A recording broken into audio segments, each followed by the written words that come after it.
할렐루야. 자리에 앉으시면서 우리 성전에 계신 분들 서로 이렇게 한번 격려합시다. 잘 나오셨습니다. 예, 반갑습니다. 그리고 우리 각 가정에 예배하는 우리 남편 가족들, 우리 가족들 사이에 평화의 인사를 나누시고요. 지금 온라인으로 지금 생중계로 연결되었으니 우리가 드리는 예배가 함께 같은 시간에 하나님을 예배하는 것이 됩니다. 여러분들이 드리는 모든 예배 속에서 하나님의 영광 거두시기를 원합니다. 오늘 설교의 제목이 끝이 궁금하지 않은가 이렇게 정했는데, 여러분 우리 가는 길에 그 끝이 어떨지 여러분들도 더 궁금하심을 원하고요. 예배 속에서 그 끝에 대한 소망이 더 많이 일어나는 시간 되기를 원합니다. 제가 언젠가 고국에 방문했을 때 저 충북 음성에서 사역하는 동료 목사님을 찾아간 적이 있습니다. 그때 그 목사님께서 부임한 지 얼마 되지 않았었는데, 부임하지 얼마 되지 않아서 이제 의욕을 가지고 사역을 하려고 이런저런 계획을 세웠다는 겁니다.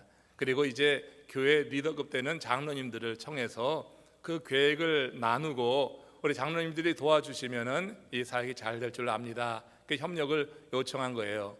그랬더니 그 장로님들이 하시는 말이 알아슈 그러더래요. 그러니까 목사님이 얼마나 힘이 나는지 그 자기의 계획에 동조하고 또 기쁘게 참여하겠구나 하는 생각을 갖고 이제 계획된 사역을 진행해 나간 겁니다. 근데 몇 주가 지났는데도 이 장로님들이 전혀 움직이지를 않는 거예요. 그 참여가 지지부진한 거예요.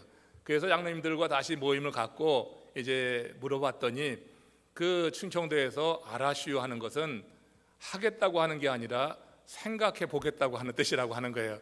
그래서 이 장로님들은 이제 생각해 보겠다고 하는 것을 목사님은 그걸 이제 알았다고 이제 시작하겠다고 하는 뜻을 받아서 그런 오해를 가졌다고 하는 이야기를 하면서 왜 충청도 분들이 느리다 하는지 이해할 것 같다고 하는 그런 재미난 이야기를 전해 주셨습니다. 여러분, 우리들이 어떤 일을 할 때 알아슈 하는 사람들이 있습니다. 교회에서도 알아슈 하고 금방 반응이 나와요. 근데 실제로 뭘 하려고 하면은 상당히 시간이 오래 걸리는 경우가 있습니다. 복음을 증거하다 보면은 어떤 경우 귀찮으니까 사람들이 알아슈 하는 거예요. 그러나 여러분, 그런 사람치고 금방 예수를 믿고 구원의 기쁨을 누리는 경우가 없어요.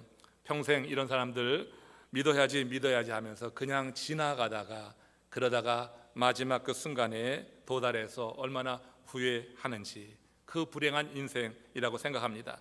여러분, 신앙생활이라고 하는 것 특히 생각만 해서 될 일이 아니다. 이게 신앙생활을 잘한다는 게 생각만 해서 될 일이 아니에요. 한 발 내어딛는 결단을 통해서 신앙의 삶으로 들어가는 겁니다. 그것까지도 성령의 역사 도움이 있어야지 돼요. 그러나 우리들 마음에 사모하는 마음은 있어야지 되는 거죠.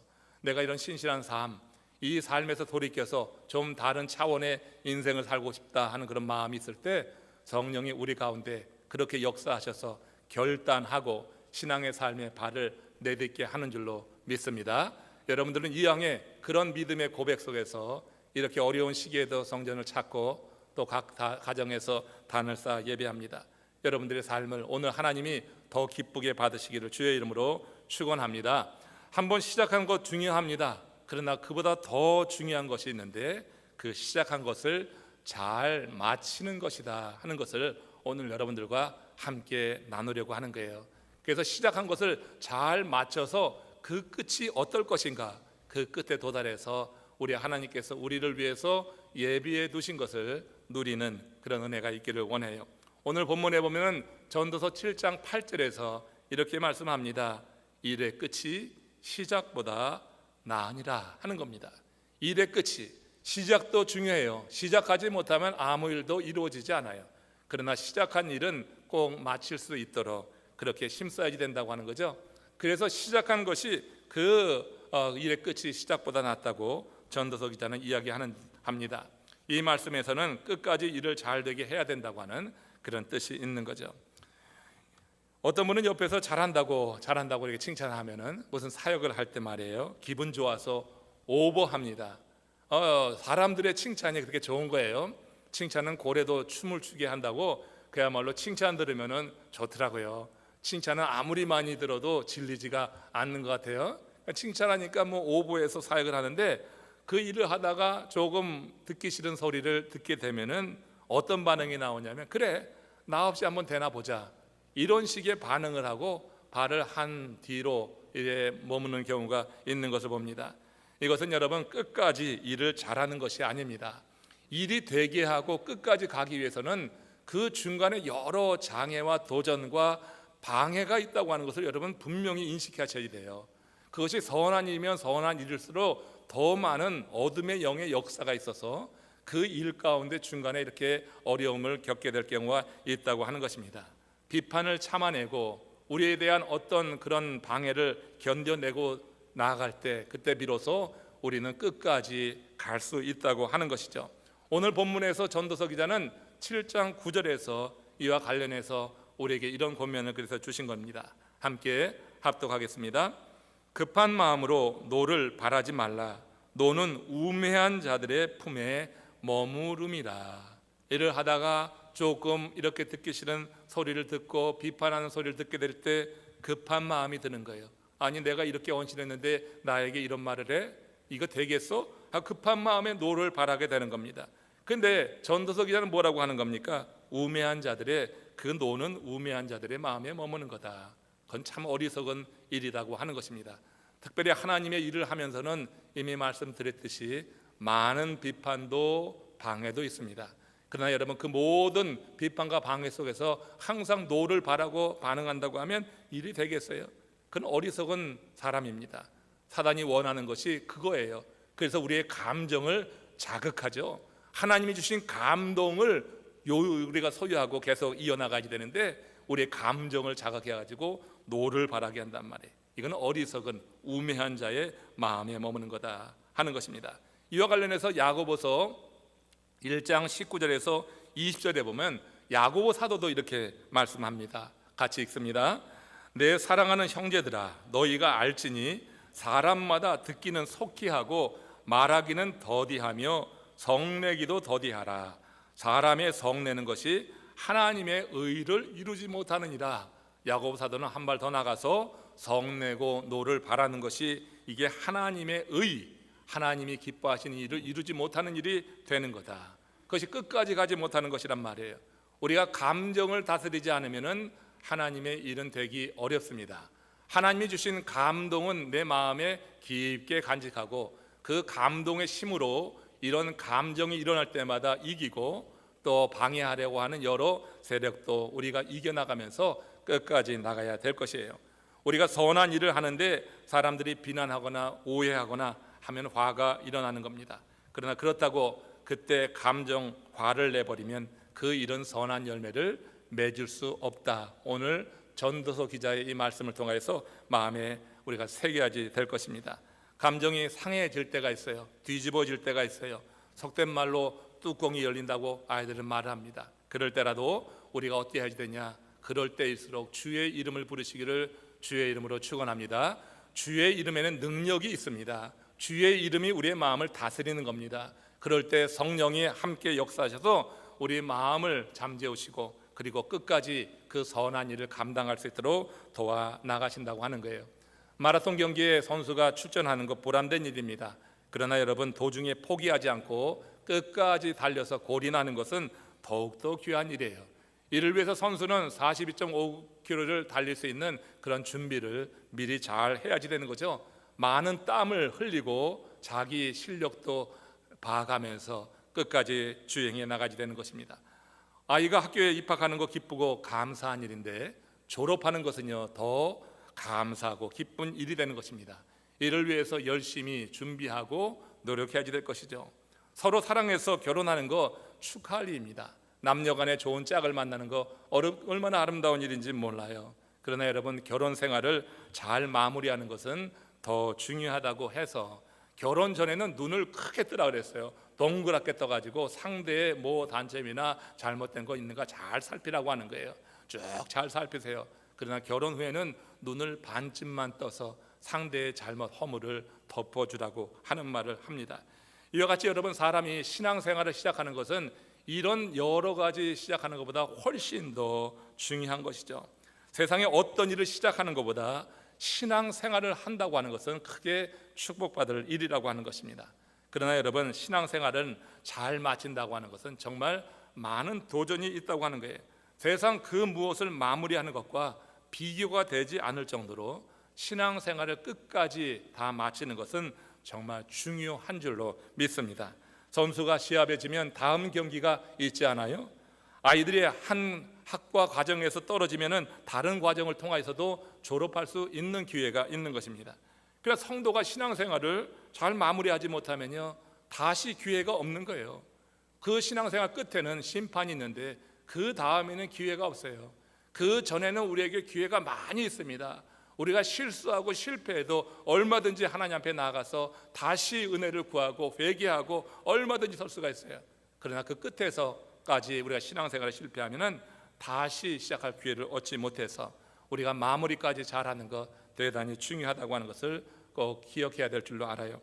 사울이 이스라엘의 왕이 됐을 때, 초대 왕에 등극했을 때 백성들이 그렇게 기뻐했잖아요. 헌칠한 외모에 힘이 세고 또 재능도 탁월해서 사람들이 그를 정말 자랑스럽게 여겼습니다. 남자다운 사람이었습니다. 그래서 이 사울을 높여 주었던 거예요. 그런데 이 사울이 사람들의 높임을 받게 되면서 무슨 생각을 하냐면 그 사람들의 기분을 더 맞추려고 하는, 하나님의 음성 말씀을 듣기보다는 사람의 말에 귀를 기울이는 그런 삶으로 변해가는 것을 보지 않습니까? 결국 끝이 좋지 않단 말이에요. 하나님의 말씀을 들어야지 그 말씀을 가지고 시험도 도전도 이기는 건데, 사람의 기분을 맞춰주려고 하고 사람 말에 귀를 기울이다 보니까 결국은 사단의 역사에 넘어가서 그가 끝까지 경주를 하지 못하고 중도에 그렇게 스스로 목숨을 끊는 것으로 끝나는 것을 보게 됩니다. 가룟 유다도 마찬가지입니다. 처음에 예수님의 12 제자 중에 이렇게 특별히 택함 받았을 때 더 많은 신임을 얻어가지고 회개의 직분을 받았단 말이에요.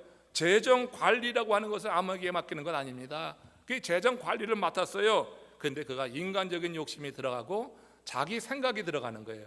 그러면서 예수님에 대해서 비판하고 예수님을 은산수에 팔아 넘기면서 그 끝이 좋지 않았어요. 그도 스스로 자결을 했단 말이에요. 여러분, 우리가 시작하는 거 좋은 거예요. 신앙생활 시작하는 이 자체 무엇보다도 귀하고 아름다운 건데, 그야말로 신앙생활이 잘 마칠 때까지 지금 이렇게 우리가 겪고 있는 이 코로나 팬데믹, 우리가 기대나 했던 거예요. 상상치도 못한 일로 지금 4개월 동안 교회 문이 닫힌 교회들이 허다하게 많고, 우리는 조금 일찍 열었지만 지금 여러분 이 일로 인하여서 얼마나 많은 교회들이 어려움을 겪고 있는지 몰라요. 말씀드렸지만 렌트를 다시 얻지 못해가지고 이제 교회가 오픈돼도 어디서 예배 드릴 처소를 얻지 못하는 그런 교회, 그러니까 이참에 그냥 계속해서 쉬는 거예요. 리오픈하려고 하는 생각조차 못하고 그냥 뭐 아직까지 코로나 있으니까 그냥 닫고 있는 거예요. 그러니 여러분, 미자립 교회들이 그렇게 돼갖고 교회가 되겠어요? 그러니까 더 어려움을 겪게 되는 거죠. 이모저모로 어려움을 겪게 되는 것입니다. 우리가 여러분 시작한 일이 끝까지 가는데 정말 우리가 생각지도 못한 일들이 우리 가운데 도처에서 도사리고 있다가 그 길을 끝내 완주하지 못하도록 방해하는 역사가 있다고 하는 것을 여러분 분명히 알아야 돼요. 우리가 지금 이 시기를 지나면서 영적인 전쟁으로 생각하고 영적인 교훈이 분명히 여기 있구나 하는 생각을 하면서 여러분 믿음 안에서 주님의 은혜를 구하고 하나님의 역사가 여러분들의 계속될 수 있도록 그렇게 간구하시기를 주님의 이름으로 축원합니다. 히브리서 기자는 3장 14절에서 이와 관련해서 그래 이런 말을 남기고 있어요. 합독하겠습니다. 우리가 시작할 때 확신한 것을 끝까지 견고히 잡고 있으면 그리스도와 함께 참여한 자가 되리라. 우리가 시작한 때 우리가 붙잡은 것이 뭐가 있어요? 여러분, 내가 시작할 때 신앙생활에 발을 들여놓았을 때 그때 확신한 것이 있습니까? 신앙생활은요 정말 확신이 상당히 필요합니다. 그러나 확신을 내가 갖고 싶다고 되는 것도 아니죠. 막 의지적으로만 되는 것도 아니지만 은혜를 사모하고 자신의 연약함을 고백하고 하나님 앞에 그렇게 나갈 때 하나님께서 우리 안에 이런 확신을 주시게 되겠죠. 시작할 때 확신한 것 견고히 잡고 있으면 그리스도와 함께 참여하는 자가 된다. 우리말에 시작이 반이다, 그런 말이 있어요. 시작이 그만큼 중요하다고 하는 거죠.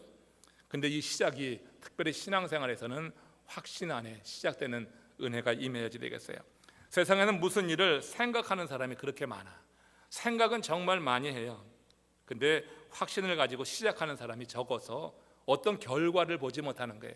이 어려운 때 어떻게 해야지 하고 생각하는 사람이 있는데 확신이 들지 않으니까 시작하지 못해가지고 아무런 결과를 얻지 못하는 사람들이 분명히 있을 거예요. 아무리 좋고 선한 일이라도 마음으로만 해야지 하고 생각할 뿐 시행하지 않는다면요, 아무것도 현실화되는 게 아닙니다. 시작에는 결단이 필요한 것입니다. 태산이 높다 하되 하늘 아래 뭡니까? 매이로다. 오르고 또 오르면 못 오르리 없건만은 사람이 제 안이 오르고 매만 높다 하더라. 여러분, 태산은 오르지 못하는 것의 상징입니다.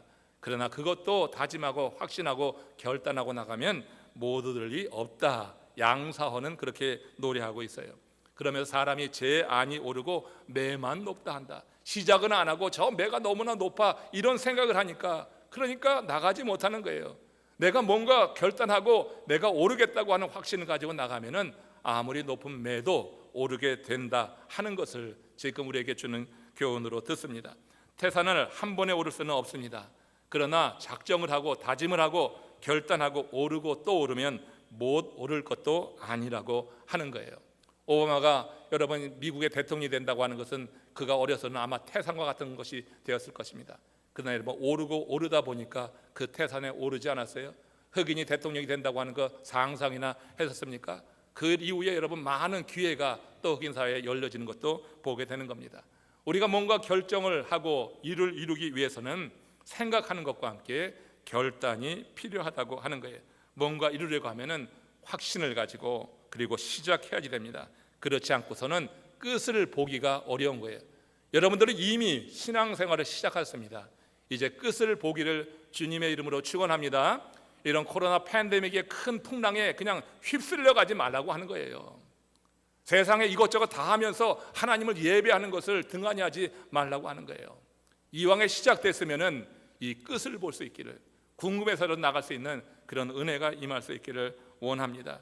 신앙생활의 끝을 보지 못해서 그리스도와 함께 참여하는 자가 되지 않는다고 하면 그 인생이 아무리 높은 산을 쌓고 아무리 높은 지위에 올라가도 그 인생은 헛산 것이라고 저는 확신을 합니다. 그 삶은 정말로 잘못 산 것입니다. 잘못 산 삶을 살면서도 세상에 높은 산 하나 쌓았다고 그거 자랑하고 앉아 있어요?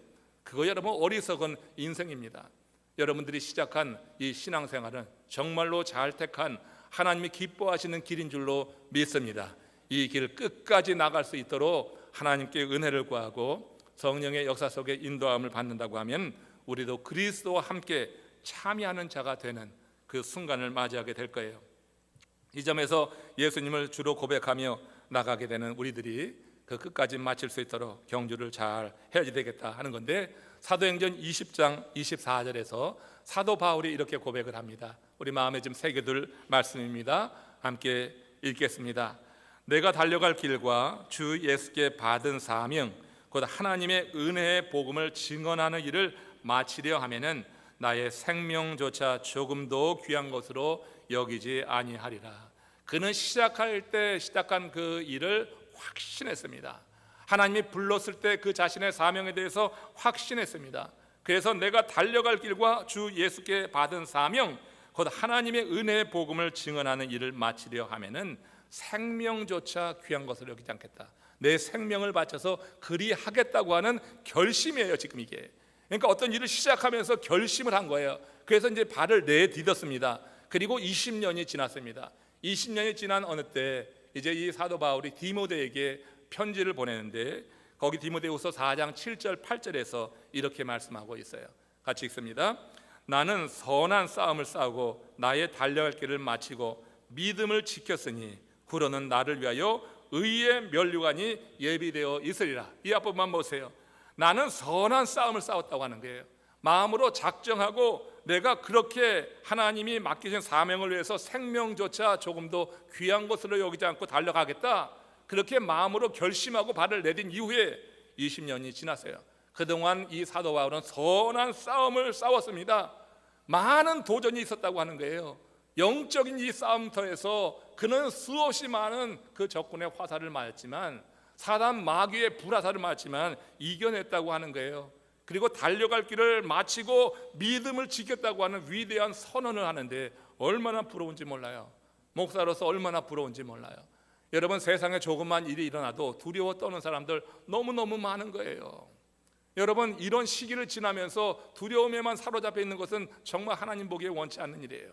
연약해서, 우리가 병약해서 어쩔 수 없는 상황 속에서 가정의 예배를 드리고 있지만, 그러나 여러분, 우리 중심에는 뜨거운 믿음으로, 열정으로, 하나님께서 맡기신 일에 대한 사명으로 그렇게 여러분 충만하기를 주의 이름으로 축원합니다. 그래서 우리도 달려갈 길을 다 마치고 믿음을 지켰다고 하는 이런 선언이 우리 교회 여러 지체들을 통해서도 나올 수 있기를 원해요. 이후에는 나를 위하여 의의 면류관이 예비되어 있으리라. 사울은 사역을 시작할 때 확신한 것을 끝까지 지키기 위해서 생명을 걸고 달려갔고, 실제로 하나님이 그를 불러가실 때, 이 땅에서의 생명이 다해 갔을 때, 그때 이런 위대한 선언으로 믿음을 지켰다고 하는 것, 끝까지 초심을 잃지 않고 포기하지 않고 마침내 그 자리에 이른 것에 대해서 얼마나 아름다운 선포를 하는지 몰라요. 하나님의 일이든지 세상 일이든지 끝까지 가면, 방향만 제대로 정해놓고 끝까지 가면 그 끝에서 영광이 있는 줄로 믿습니다. 우리가 믿음의 사람이 바라보는 것은 그리스도의 의의 면류관이에요. 그러니까 이 땅에서도 여러분, 우리가 어떤 방향만 잘 정하고 내가 결심하고 의지적으로 달려가다 보면 그 끝에서 손에 얻는 것이 분명히 있는 것 같아요. 이와 관련해서 의미 있는 얘기 하나 전해드립니다. 전북 완주군의 한 할머니가 운전면허증을 받은 거예요. 그게 여러분 언론에 크게 보도가 된 적이 있습니다. 그 운전면허증을 받은 이 할머니가 왜 기사의 주인공이 됐냐면, 필기시험을 950번을 봐서 필기시험에 통과된 거예요. 여러분, 한 주에 한 번 보는 필기시험입니다. 그걸 여러분 950번을 본 거예요. 그래서 필기시험에 합격한 거예요. 여러분 5번 50번을 하겠습니까? 근데 950번을 한 거예요. 몇 년이 걸려서 950번을 필기시험을 봐서 통과됐어요. 근데 사실 이제 실행하는 거, 운전 그 뭐예요? 도로 운전하는 시험도 만만치가 않아 가지고 이 할머니가 10번을 떨어졌어요. 그리고 이제 마지막에 이제 붙게 된 겁니다. 그러니까 이 할머니가 행한 일이 대단한 거 아니에요? 그래가지고 이제 한국 언론에서 기사화하니까 이제 해외 언론에도 알려졌어요. 로이터 통신, 뉴욕 타임즈에도 이 할머니에 관한 기사가 이제 올라가게 된 겁니다. 그러니까 세계적으로 알려지니까 자동차 회사에서 이 할머니를 모델로 픽업하는 거예요. 모델로 픽업을 해가지고 그 모델이 됐어. 자동차 그 광고 모델이 됐어요. 광고 모델이 되면서 거기서 이제 보상으로 차를 한 대 이제 받게 된 거예요. 그래서 차가 이제 그 집에 딱 도착했을 때 이 할머니가 이런 말을 합니다. 이렇게 좋은 걸 중도에 포기했으면 어쩔 뻔했어. 뭐든지 끝까지 가보지 않으면 아무것도 몰라. 끝까지 가봐야 확인할 수 있는 거지. 그러니 궁금해서라도 포기하지 말고 끝까지 가보란 말을 하고 싶네. 여러분, 이 말이 저와 여러분들에게 들려주시길 바랍니다. 영적인 경주에서도요 마찬가지예요. 끝까지 가는 거예요. 이렇게 좋은 일이 그때 있을까 하는 그런 기쁨과 의의 면류관을 하나님께서 우리에게 허락해 주실 줄로 믿습니다. 우리가 중도에 포기하려고 하면요 정말로 이유를 많이 댈 수 있어요. 수백 가지 이유를 대면서 아무리 선한 일을 행한다 할지라도 그 이유를 대자고 하면 사람들은 천재야. 이유를 기가 막히게 되는 거예요. 그러면서 그 일을 진행하지 않을 수 있어요. 그러나 뭔가 이루려고 하면, 열매를 맺고 기쁨을 가지려고 하면 그래서는 되지 않는다고 하는 것입니다. 갈라디아서 6장 9절에서 이렇게 말씀합니다. 같이 읽습니다. 우리가 선을 행하되 낙심하지 말지니 포기하지 아니하면 때가 이름에 거두리라. 선을 행하되 낙심하지 말라. 때가 이르면 거두는 것이다. 하나님의 일을 하는 것은요 보람된 일입니다. 그러나 당장 어떤 결과가 나타나지 않는 경우가 정말 많이 있어요. 때로는 그 일로 괜한 오해를 받는 거예요. 뭐 하지 않으면 듣지 않을 말을 듣는 거예요. 그리고 그 일 때문에 불이익도 당하고 고난을 당하기도 해요. 누가 알아주기는커녕 뒤에서 수근수근 되니까 하다 말고 그냥 포기하고 싶은 유혹을 많이 받게 되는 거죠. 그래서 이에 대해서 본문이 이렇게 권고를 합니다. 전도서 7장 10절에서 전도자의 그런 권면이에요. 같이 읽습니다. 옛날이 오늘보다 나은 것이 어찌미냐 하지 말라. 이렇게 묻는 것은 지혜가 아니니라. 내가 현재 어떤 일을 감당하는데 오해를 받고 불이익을 당하고 고난을 당해. 그러니까 옛날이 낫다 말이야. 지금 이렇게 사느니 옛날을 바라보면서 그렇게 후회하는 것, 이거는 옳지 않다고 하는 거예요. 그건 지혜가 아니라고 하는 것입니다. 여러분, 어제도 말씀드렸지만 우리의 삶은 과거와 현재와 미래가 있는데, 현재의 삶이 과거의 삶이 현재에 연결될 때 과거는 의미가 있어요. 미래의 삶도 현재에 내게 의미를 줘서 소망을 갖게 할 때, 그때 비로소 미래의 삶이라고 하는 것이 의미가 있는 거예요. 과거는 기억이고 미래는 상상인데, 여러분, 이것이 현재와 연결되지 않으면 다 아무 소용이 없는 거예요. 그냥 상상으로 끝나는 거고 기억으로 끝나는 거고 내 현재의 삶에 아무런 도움이 되지 않는다고 하는 것입니다. 여러분, 내가 오늘 하나님의 일을 하고 무슨 일을 진행하려고 할 때 이런저런 방해가 있어요. 뒤에서 수근수근 돼요. 그렇다고 여러분 뒤를 돌아보면 에휴, 내가 일 괜히 했지, 뭐 하지 않은들 무슨 뭐 어떤 내가 불이익이 있었겠어, 근데 괜히 해가지고 정말 힘들기만 하네 하고 현재의 삶에서 내가 과거를 내다보면서 내가 그렇게 후회한다고 하면 하나님의 일, 또 세상의 일도 되지 않는 것이다 하는 것을 기억합니다. 믿음의 선한 싸움에 나선 사람은 결코 옛날이 좋았어 이런 말을 할 필요가 없습니다. 믿음의 선한 싸움을 싸운 사람들에게는 항상 미래만 있는 줄로 믿습니다. 왜? 가장 좋은 것은 아직 오지 않은 거예요. 믿음의 선한 싸움을 싸운 사람들에게는 가장 좋은 것이 아직 오지 않았어. 그러니까 옛날이 좋았어 이렇게 말하는 것은 이미 믿음의 싸움을 싸운다고 볼 수가 없는 것입니다. 이렇게 생각이 과거에 매이게 될 때 그에게 주어진 믿음의 선한 싸움을 끝까지 달려가지 못한다고 하는 거예요. 로마서 8장 37절에서 이와 관련해서 바울이 주는 권면입니다. 같이 읽겠습니다. 이 모든 일에 우리를 사랑하시는 이로 말미암아 우리가 넉넉히 이기느니라. 방해가 있고 오해가 있고 불이익을 당해도요, 현재 이 삶 속에서 하나님이 나를 사랑하신다고 하는 확신이 들게 되면은 그러면 여러분 넉넉히 이기는 거예요. 현재의 삶에서 하나님을 경험하지 못하고 하나님이 내 삶을 붙잡고 있다고 하는 것이 고백되지 않으면요, 자꾸 과거를 내다보게 되고 오지 않은 미래를 바라보면서 그렇게 어떻게 해보려고 하지만 되질 않는 것입니다. 이 모든 일에 어떤 일을 겪든지 이 모든 일에 우리를 사랑하시는 이가 현재 나에게 경험이 될 때 그때 모든 일을 이겨낼 수 있는 줄로 믿습니다. 선한 싸움을 승리로 이끈다고 하는 거예요. 하나님은 우리 마음의 동기를 보시는 겁니다. 그 동기가 지금 선할 때 우리 삶에 역사하시는 거예요. 과거 어느 한때 선한 것을 보는 게 아니라 현재 내 삶의 동기가 선하냐는 얘기예요. 과거 아무리 잘해서 왕년에만 외치면 뭐하냐고요. 현재 그냥 거꾸러져 있는데, 그러니까 현재 내 삶이 동기가 선할 때 하나님은 현재 남의 삶에 역사하셔서 내가 바라보고 있는 미래 그로 향해서 이끌어 가시는 것입니다. 여러분 중에 아무 문제 없이 오늘 이 예배에 참여하신 분들, 각 가정에서 예배 드리는 분들이 계시다고 하면은 정말로 감사하십시오. 한번 마음으로만 손을 들어보세요. 나는 지금 아무 문제 없이 하나님을 정말 평안하게 예배한다. 눈을 통해서 볼 때 뭐 한 사람 표시를 했는데 정말 그럴까 하는 생각을 내가 어렴풋이 하게 됩니다. 자, 여러분, 그러면 감사합니다. 정말 감사한 거예요. 아무 문제가 없어서 난 편하게 하나님을 예배한다. 정말 그런 사람이 있을까 할 정도로 세상의 사람들은 이런저런 많은 문제를 갖고 살아가요. 매 순간 염려거리가 있어요. 그러나 여러분, 우리가 그런 일로 인해서 위험한 곳을 지나거나 마음 들 곳이 없어 불안한 분이라도 낭망하지 말라고 하는 말씀을 오늘 제가 드리고 싶습니다.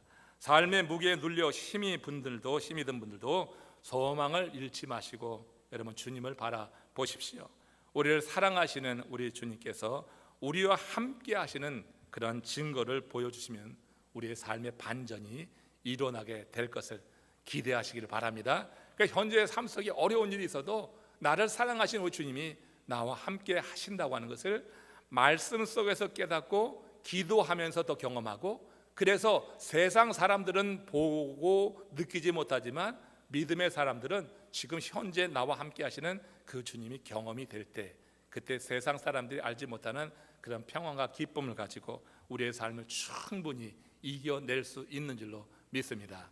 말씀을 마무리하면서 정말 끝까지 믿음을 지켰던 한 사람, 우리가 지난 6월 동안 한 달 동안 내내 읽어왔던 욥기의 주인공 욥의 이야기를 좀 하면서 마무리하겠어요. 욥은요, 그의 세 친구들이 자신이 겪고 있는 그 고난의 원인을 전부 죄다 그러면서 정죄하고 돌이키라고 그렇게 몰아붙였죠. 정말로 크게 좌절될 만한 일들을 친구들이 계속 해댔습니다. 그러나 이 욥은 어떤 경우라도 하나님을 원망하진 않았어요. 자신의 삶에 대해서는 원망했어. 생일을 원망하기도 하고 뭐 그랬어요. 근데 하나님을 원망하든지 하나님을 부정하진 않았다고. 이게 얼마나 귀한 일인지 몰라요. 정말로 그 욥이 당했던 극심한 고난은 인간이 상상하는 것 이상으로 정말로 최악의 고난, 고통을 당하고 있었는데, 그럼에도 불구하고 욥이 하나님을 부정하지 않았어요. 하나님을 인정했어요. 그래서 죽기를 원하는 마음은 있었지만 스스로 저 가룟 유다처럼, 사울처럼 자신의 목숨을 자기가 건드리지 않았어요. 왜냐하면 하나님이 주신 것이니까.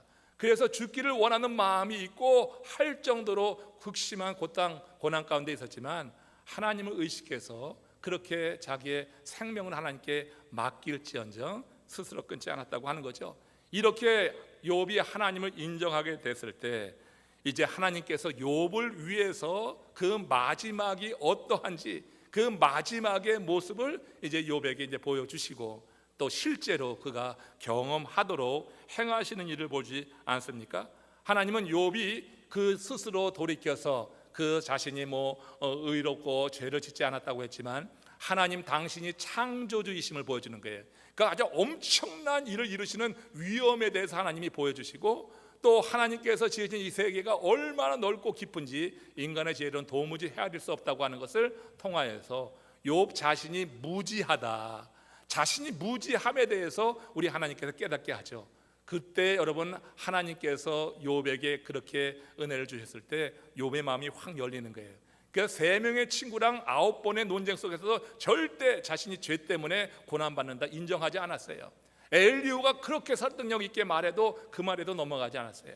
근데 하나님이 당신을 계시하시면서 당신이 창조주고 당신이 이룬 일의 위대함에 대해서 일러주실 때 그때 마음이 움직이고 눈이 열려요.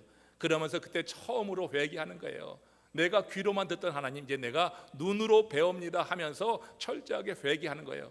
하나님 앞에 회개하면서 하나님과 관계가 회복됐잖아요. 이렇게 하나님과 관계가 회복된 욥을 하나님께서 축복하시는데 어떻게 축복하시냐면은 하나님께서 이루신 일이 이렇게 나타나요. 욥기 42장 8절에 보세요. 여기 보면은 욥이 세 친구로 인해서 얼마나 마음의 상처를 많이 받았었는지 여러분 아시죠? 그런데 이 세 친구에게 지금 이렇게 명령을 하고 욥이 할 일을 일러 주십니다. 같이 읽습니다. 그런즉 너희는 수소 7과 수양 7을 가지고 내 종 욥에게 가서 너희를 위하여 번제를 드리라. 내 종 욥이 너희를 위하여 기도할 것인즉 내가 그를 기쁘게 받으리니 너희가 우매한 만큼 너희에게 갚지 아니하리라. 이는 너희가 나를 가리켜 말한 것이 내 종 욥의 말같이 옳지 않음이라. 하나님이 욥의 손을 번쩍 들어주신 거 아니겠어요? 지금 이 세 친구에게 뭐라고 말하냐면 욥에게 가서 이 번제물을 드려라 그런 얘기예요. 그러면 욥이 너희를 위해서 번제를 드릴 것이다. 그래서 이 욥의 마음에 큰 상처를 줬던 이 3명의 친구가 결국 욥에게 오는 거 아니에요? 욥이 하나님을 만나고 그 계시를 통하여서 하나님을 경험하고 회개했을 때 3명의 친구는 회개하지 않았고 있었거든요. 그러니까 하나님께서 그 3명의 친구에게 진노하시면서 진노와 함께 기회를 주셨어. 그 기회가 뭐냐면 욥에게 가라고 하는 거예요. 욥에게 가서 이 번제물을 드려서 욥이 너희를 위해서 번제를 드리면 내가 받게 될 것이어서 너희가 우매한 것만큼 너희에게 내가 갚지 아니하리라. 이렇게 그들에게 기회를 준 거예요. 이것이 여러분 참 기막힌 묘수라고 저는 생각해요. 하나님께서 욥을 온전하게 세우는데 아주 기막히게 이렇게 행하신 거예요. 그 3명의 친구도 사실은 나쁜 사람들은 아니었던 거예요. 그렇죠? 욥을 생각하는 마음은 있었던 건데 어떤 하나의 생각에 사로잡혀서 하나님에 대한 잘못된 이해를 가지고 그걸 계속해서 주장한 것뿐이지 멀리서 찾아온 친구들이고 욥이 고난당할 때 함께 있었던 친구예요. 아무도 그것에 없었어요. 그러니까 아주 나쁜 친구들은 아니라고. 그러니까 하나님이 욥을 회복시켜 주실 때 재물만 회복시켜 주신 게 아니에요. 건강만 회복시켜 주신 게 아니에요. 욥에게 여러분 이 친구들까지 그 관계까지 회복시켜 줘서 하나님과 이 수직적인 관계가 제대로 맺게 하고 이 친구들과의 수평적인 관계 속에서 인간적으로 누릴 수 있는 기쁨도 있잖아요. 교제 속에서 누리는 기쁨이 있는 거 아니에요? 그래서 하나님께서 이제 이 욥이 회개하고 하나님과의 관계 안에 온전히 더 서게 됐을 때 이렇게 친구들에게 명령하셨고 욥에게도 명령하셔서 결국 욥이 하나님의 뜻에 따라서 어떤 일을 합니까? 그리고 그 결과에 무엇입니까? 욥기 42장 10절에 이 위대한 그런 고백이 있는 거예요. 한번 같이 읽습니다. 욥이 그의 친구들을 위하여 기도할 때 여호와께서 욥의 공경을 돌이키시고 여호와께서 욥에게 이전 모든 소유보다 갑절이나 주신지라. 이전 모든 소유보다 갑절이나 주시기 이전에 욥의 공경을 하나님께서 돌이키셨다고 했어요. 근데 욥의 공경이 돌이키게 된 것은 뭐예요? 그 앞절에 그의 친구들을 위하여 기도할 때, 그의 친구들을 위하여 기도할 때 하나님이 일하신 거예요. 그래서 욥을 회복시켜 주시는데 단순히 하나님과의 관계만이 아니라 사람들과의 관계에서도 이렇게 좋은 관계로 회복시켜 주셔서 욥에게 하나님께서 가장 큰 복을 지금 더해 주시고 있는 거 아니에요? 욥이 끝까지 믿음을 지켰더니 중간에 그의 재물이 사라지고 가족이 죽고 자신의 몸에 종기가 나고 친구들이 와서 그렇게 비난하고 정죄하고 함에도 불구하고 자신의 삶이 너무 고통스러운 그 순간에도 하나님을 부정하지 않고 하나님을 인정하고 믿음을 지킨 욥, 우리 하나님께서 그 끝을 이렇게 창대하게 그야말로 정말 너무너무 아름답게 마무리하도록 역사하신 거 아니에요? 이건 누가 하신 거예요? 하나님이 하신 거예요. 욥은 땅바닥에 붙어있는 그 젖은 나뭇잎처럼 그냥 스스로 일어날 수도 없는 그냥 찰싹 달라붙어가지고 거의 죽을 지경에 있었어요. 그러나 그런 욥이 이렇게 하나님의 역사 속에서 세워집니다. 하나님 앞에 회개하고 하나님이 말씀하신 대로 감정으로는 용서할 수 없는 친구들이에요. 내 감정으로는 죽을 때까지 이를 갈 친구들이에요. 어찌 보면은.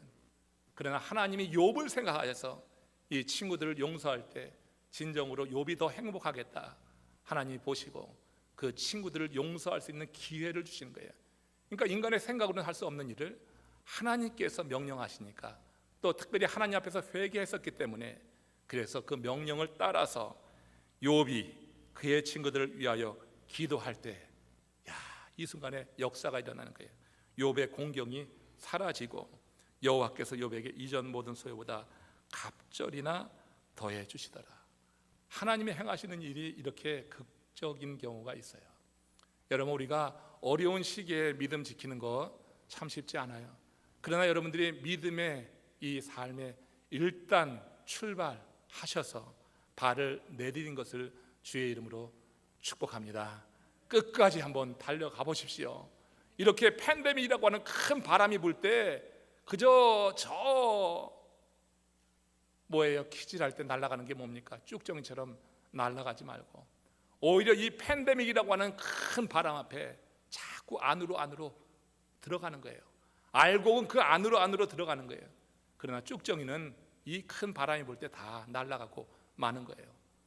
여러분들 모두가 다 그 알곡 되시기를 주의 이름으로 축원합니다. 그런 끝이 귀한 거예요. 하나님의 그 창고에 잘 하나님께서 쌓아두시고 하나님께서 축복하시고 함께 하는 거예요. 소설 여러분 뿌리라고 하는 거 기억하십니까? 예전에 70년대가 80년대 한국에서 방영된 건데 킨타쿤테 이름도 있지 않아.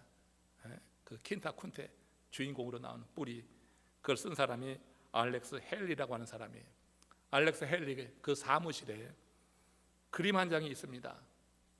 거북이가 담장 위에 올라가 있는 그림이 그 사무실 벽에 딱 걸려 있다고 하는 거예요.